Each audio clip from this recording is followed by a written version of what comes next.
Hi friends. Today we're going to take a little bit of a serious turn today because today we're going to talk about the Gabby Petito case because I have two daughters and I want nothing more than to protect them.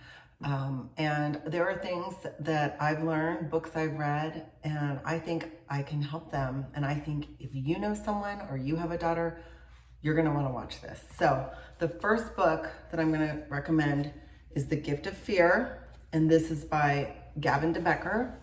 He is an expert. He has been hired by the CIA. He wrote this book. And what this book tells you is that there are warning signs to people in your life. If you are in a relationship and you're getting warning signs, you need to listen to those warning signs. I believe Gabby Petito would be alive today if she had been listening to those warning signs. And some of the things he says, the book basically talks about how to be safe in relationships, that there's, if there's a potential for violence, don't be caught by surprise. That most people who have been in a violent situation and have survived said, gosh, there was signs, but if I had just listened to my intuition, that gut feeling you have, that is so important. Most people think that the person that isn't capable of doing this, i.e. Gabby Petito, I believe she did not believe that Brian Laundrie could kill her. I don't believe that she believed that, but if she had seen the warning signs and taken heed, she could have maybe protected herself. And I think you need to trust your intuition. You need to realize that those are the keys to avoid these situations, that they're warning signals, they're warning signs. And you have to take the steps to do that. Now, a couple things regarding Gabby Petito.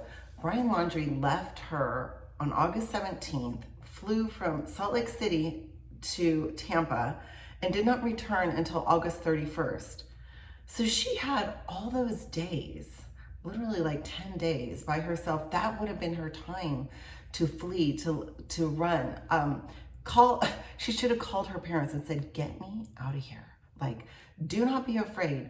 If she had a sign, she needed to call her parents, call someone, call a friend, and always, always, always put yourself first. I always tell my girls, you need to know your worth. And that brings up a second book I want to recommend called Boundaries in Dating. And my son too. I mean, everyone needs to be in healthy relationships. I get it. It says how healthy choices grow healthy relationships. And this also, okay, so in this book, I'm going to read to you a couple of these. There are some destructive interpersonal traits that you need to look for. Do they avoid closeness? Does this person think only about himself instead of the relationship and the other person? Is he controlling and resists freedom? Does he flatter? Does he condemn? Does he play the one-up or act parental? Is he unstable over time? So maybe he's really nice in the beginning and then he gets unstable. Warning sign, okay? Is he a negative influence? Does he gossip? Is he overly jealous or suspicious? Does he negate pain? Is he overly angry? So these are all traits. It says in these traits in people are very helpful character patterns. If they occur infrequently, then maybe you can work through them if your date will take ownership, confess, or work on himself. But if these things are a pattern and there is no ownership, sorrow, and repentance, then watch out. How good is that? So again, this is a warning to your daughters, to your children, a warning to your friends. If you see someone in a dangerous relationship, please do not be afraid to confront them. I have had a friend who was in a dangerous relationship. Thank God she got out of it. And she was quite a bit older than me. And I thank God that she's alive today. Let's face it, Nicole Brown Simpson, did you see those pictures of her? The domestic violence pictures of her? I mean, thank God Rihanna got away from Chris Brown.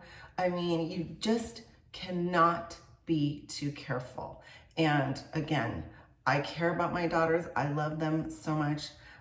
There is no way in hell if they ever start dating a guy like Brian Laundrie. And John Walsh, who was on ID last night, he calls them dirty laundry because they have helped him. They gave him a, whatever it was, 10-day head start on his running spree.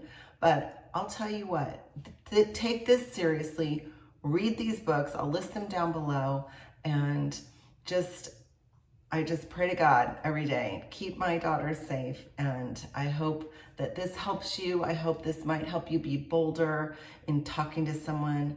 And there's a lot of people out there. I mean, even you know, if you see something, say something. Like these people, they saw them arguing at a restaurant. How about the cops? I mean, they did separate them, but it's just, if you see something, say something, because you could save someone's life. So with that, thank you for watching. We'll have fun on my next video, but don't forget to subscribe, and I'll see you next week. Bye.